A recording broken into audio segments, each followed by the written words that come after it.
Hi, everyone. Thank you so much, as always, for tuning in today. What I want to talk to you about today is when you are dealing with an MS flare or an MS symptom versus an orthopedic symptom. This is something that's really common. As we all know, just because you have MS doesn't mean that you can't get orthopedic issues like back pain, shoulder discomfort, postural issues. And it's really important to know if something is caused from MS versus being caused from an orthopedic condition. And it's important to know this because if you assume that most things or everything that you feel is MS related, I have found that you are much less likely to go to your doctor and get the help that you need. Therefore, you deal with that symptom a whole lot longer than you actually have to.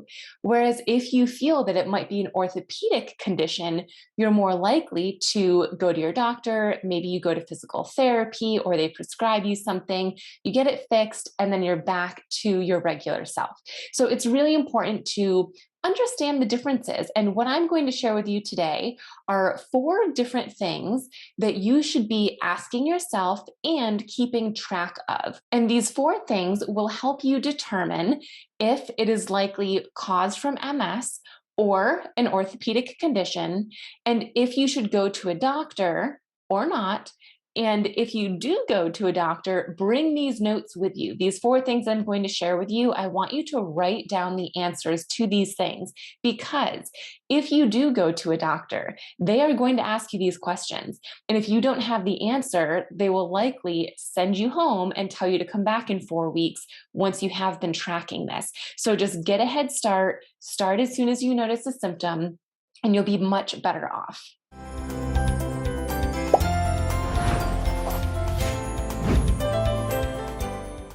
So let's dive in. The first thing that you should be asking yourself and keeping track of, and this might sound a little obvious, but it's really important. What is the symptom and where is it located? One of the most common symptoms from an orthopedic condition is pain. So if you are experiencing pain, where is it? And get really specific. If it's shoulder pain, don't just say shoulder. Maybe it's the front of your shoulder or the outside of your shoulder or back of your shoulder. So where is it in particular? Or maybe the symptom is sensory changes. Perhaps you are feeling numbness or tingling or burning, pins and needles, any type of sensation change that isn't normal. Where is it? Is it your foot? And if so, is it the top of your foot, the bottom of your foot? Is it your entire foot from toes all the way to your heel? Or is it just maybe your toes or the middle of your foot? So get really picky on what the symptom is and the location of it. Other common symptoms could be weakness. Do you have weakness that you're noticing potentially on both sides of your body, or maybe one side or the other? Do you have balance changes? And again, do you notice it more on one side of your body or the other, or when you're doing something specific?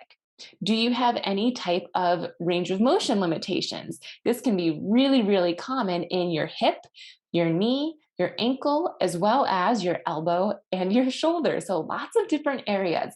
But if you don't have as much range of motion, that is something that could be orthopedic, meaning, can you not lift your arm up as high? That could be due to weakness or the joint limitation, also known as range of motion. If your joint is limited, that's a range of motion issue. And it could be due to a bony structure, meaning the shoulder joint is somewhat out of whack. And as long as you get some hands-on manual therapy from a physical therapist, they can get it back up and working properly for you. So is there any range of motion limitations in the upper or lower body, pain, balance, sensation changes, weakness, anything of that sort? What is the symptom? And get really picky on the location of it. The second thing that you should be keeping track of is when you notice the symptom. And this one is really, really important. So, do you notice the symptom 24/7? Is it truly all the time you wake up with this symptom? It lasts all day and it's still there when you go to bed? If so, that is something to be aware of. Or maybe you only notice it when you do something specific. Maybe it's when you're sitting. And if you sit most of the day, that means that you might be feeling this symptom all the time, but it's specifically when you're sitting, and when you stand up, it's not there. Or maybe it's after you do an errand, or after you do something around your house, after you shower. When is it that you feel this symptom? And this leads perfectly into the third thing that you should be keeping track of, which is what makes this symptom better or worse, or does nothing affect it? So if something makes it better, what is it? If something makes it worse, what is it? This particular question and item that you'll track is going to hugely benefit you and your doctors in determining if it's MS related or orthopedic related. Because generally speaking, if you are having an MS flare, or if the symptom is from MS, there's not a whole lot of things that will change your symptom. There's not a lot of things that will make the symptom better or worse. However, if it is an orthopedic condition, again, maybe it's pain, maybe it's weakness, range of motion, sensation changes, typically there is something that will make that symptom better or worse. And most often it's position or posture related. For example, if you are having numbness or tingling, burning, pins and needles, any type of sensory change on the back of your thigh, or maybe the outside of your lower leg, maybe it even goes into your foot, that could be a disc issue. We have discs in our spine, and when they are protruding slightly, you can notice those symptoms. Or it could be a muscle tightness issue. When your muscles are really, really tight, specifically in your gluteal areas, then when they tighten, it pinches those nerves in that area. And when it pinches those nerves, we get those type of sensory changes. So the way that you can differentiate where this pain is coming from, or sensation or weakness, is by changing your position. So if someone tells me that their symptom worsens if they're slouching, if they really, really round their back and they have the worst posture and it's worse then, and then it's better when they extend up tall, that tells me it's probably an orthopedic consideration. And it might be the opposite. For some people, if you slouch, it feels so much better. But if you extend up tall, it hurts more. So pay attention to your posture and if that has any effect on the symptom. Other things that can affect this symptom is temperature. If you were to put an ice pack on it or a heating pad, do either of those two things make the symptom better or worse? Again, if so, it is likely going to be an orthopedic condition. With that said, as you likely know, a lot of people with MS do have heat intolerance or cold intolerance. So this means that if you do put an ice pack or a heating pad on you and the symptom does lessen, it potentially could be from MS, specifically from that symptom of heat or cold intolerance. Another thing that may or may not affect your symptom are anti-inflammatory medications, also known as NSAIDs. Things like ibuprofen, Aleve, aspirin. There's so many different kinds out there. But does that affect your symptom at all? If so, we're thinking it's more orthopedic. If not, potentially it's more MS related. Also, think about your day and if you are avoiding anything. If your symptom worsens when you're standing or when you're walking, and if you were to tell me, well, it only bothers me, or the symptom only arises when I'm using it, when I'm using my body, again, that means you're likely avoiding using your body so that symptom doesn't come on. This is very common in things like knee pain, foot pain, hip pain, specifically with arthritis. This can be very painful when you are walking or standing with all of your body weight through your legs. So what people mostly do is they sit down more. They avoid walking when they don't have to.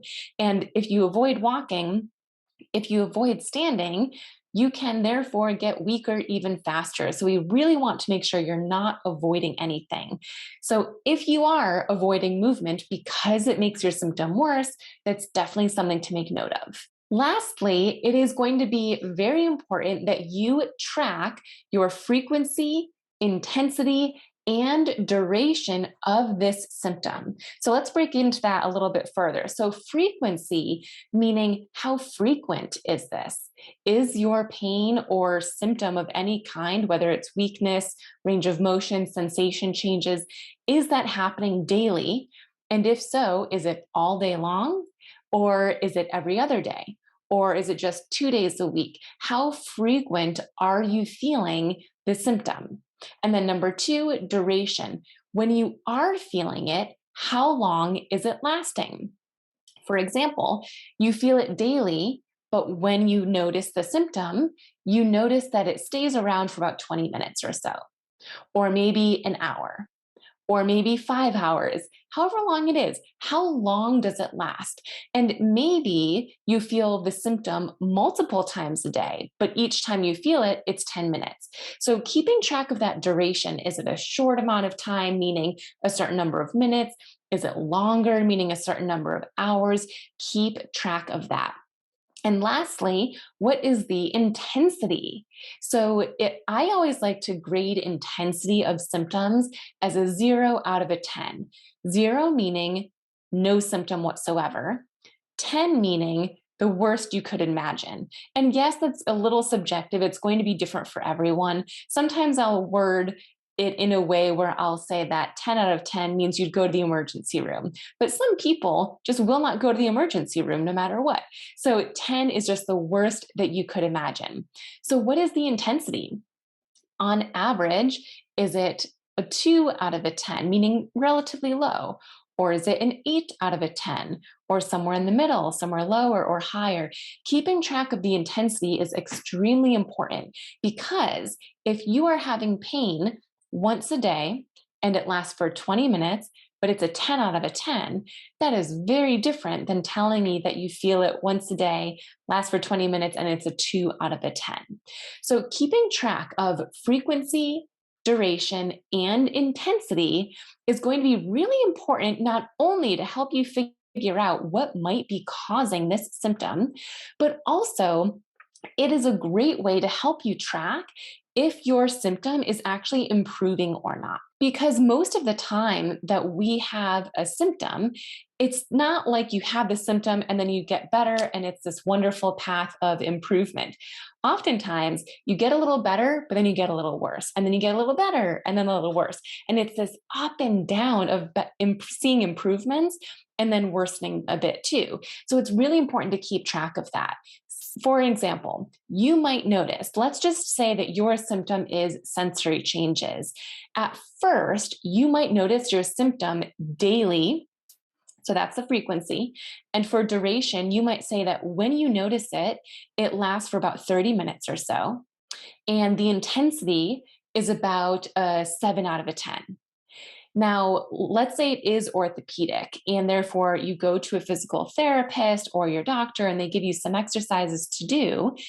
In 4 weeks from now, you might still notice that symptom daily. And when you do notice it, it's still for 30 minutes. But the intensity might be a 2 out of 10. So if you were only keeping track of frequency or duration, it would appear that your symptom is not improving at all. But because you kept track of the intensity, you would notice it is improving. And sometimes you'll notice an improvement in just one of the three areas, or maybe two of them, and sometimes maybe all three. But you never know how your symptom is going to improve. So it's really important to keep track of that. Okay, so you've been keeping track, you are paying attention to what your symptom is and where it's located. You're also paying attention to when you notice it, if anything makes it better or worse, as well as tracking the frequency, duration, and intensity. So now what are the next steps? So if you feel like this symptom that you're experiencing is MS related, then the first thing that you should do is contact your neurologist. because they are the ones who know your case the best. They might be able to email you back or call you back and say, hey, don't worry about it. This is probably what it's from. It's nothing to worry about. Or they might say, come on in for a visit, or let's tweak your medication. However, if you feel that by some of the things I mentioned today, that your symptom is potentially orthopedic related, you could still call your neurologist first, but you will likely want to go see a physical therapist. Or if you live anywhere outside of the US, a physiotherapist. These are going to be the best people to help differentiate what is causing your symptom and what exercises you can do to reduce it. And they are going to ask you the questions that we reviewed today. They are going to want to know what the symptom is, where is it, what makes it better or worse, and how frequent and how intense is it. So it's going to be super helpful to have these notes that we reviewed today. I hope you found these tips helpful. And more than anything, I want you to understand that there are lots of things that can be orthopedic related, meaning unrelated to your MS. And you deserve to have it checked out. You deserve to have something that helps you feel better and move better. So it's always worth sending out an email or giving a doctor's office a call to see if you should see a physical therapist or maybe another type of doctor in order to help you manage this symptom. You've got enough on your plate just by having MS alone, and orthopedic issues are often completely alleviated or significantly reduced by physical therapy, by certain exercises and strategies. And you deserve to not add another thing onto your plate, another symptom onto your plate. So I hope you found this helpful. I hope that it encourages you to start paying closer attention and tracking if you haven't already. And don't forget about my app called The Missing Link. This is a free app where you can track your exercises, but also symptoms that you are noticing. And in there, you will be able to track the intensity, duration, and the frequency. So if you want to keep your notes all in one place of your exercises and symptoms, potentially in addition to your hydration, your daily movements, then the Missing Link app would be a great place to start. I'll put a link for the Missing Link app down in the comment section, so check it out there if you're interested. But again, if you are experiencing any symptoms that you aren't sure if they're related to your MS, take these considerations into action. And maybe you're not actually noticing any symptoms outside of your MS right now, but you might in a month from now or a year from now. So just remember these tips so that if and when it happens, you are prepared.